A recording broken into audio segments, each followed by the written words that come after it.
সময়ের পূর্বে সালাত আদায় করলে সেই সালাত আদায় হবে নাকি জানাবেন।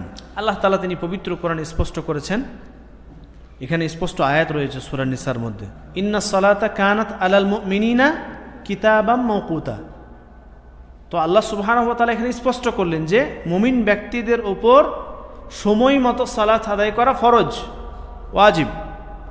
অর্থাৎ সময় হওয়ার পূর্বে যদি কেউ সালাত আদায় করে নেয়, এ সম্পর্কে শেখ সালেহ উসাইমিন রহমতুল্লাহ আলাইহি তিনি বলছেন যে উম্মতে মুসলিমার ইজমা যে কেউ যদি সময় হওয়ার পূর্বে সালাত আদায় করে নেয় তাহলে তার সালাত আদায় করা সহি না।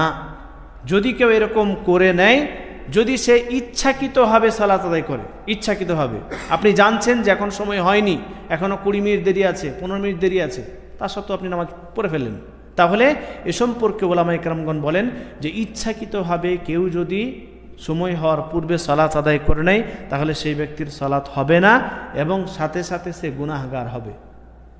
কিন্তু যদি কেউ এরকম একটা হয়তো ভেবেছে যে হয়তো সময় হয়ে গেছে, 5 মিনিট 10 মিনিট সময় আছে, কিন্তু ভাবছে মনে হয় সময় হয়ে গেছে এখন, তো সালাত পড়ে নি, তো সালাত পড়ে নিয়েছে। অর্থাৎ অনিচ্ছাকৃতভাবে কেউ যদি সময় হওয়ার পূর্বে সালাত আদায় করে নেয় তাহলে উলামায়ে কেরামগণ বলেন যে তার গুনাহ হবে না, কিন্তু সেই সালাতটি সুন্নত হিসাবে সাব্যস্ত হবে, নফল হিসাবে, এবং তাকে সময় হওয়ার পর ফরজ সালাত আবার আদায় করতে হবে।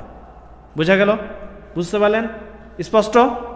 তাহলে সময় হওয়ার পূর্বে সালাত আদায় করা ঠিক না। যদি ইচ্ছাকৃতভাবে করেন তাহলে গুনাহগার, ইচ্ছাকৃতভাবে করলে আপনার সালাতও হবে না এবং আপনি গুনাহগার হবেন। দ্বিতীয় হচ্ছে যদি অনিচ্ছাকৃতভাবে হয়, আপনি বুঝতে পারেন নাই যে সময় হয়েছে কি হয় নাই, অথচ সময় হয়নি, হয়তো পরে জানতে পারছেন, তাহলে আপনি গুনাহগার হবেন না, কিন্তু আপনাকে সেই সালাত আবার আদায় করতে হবে।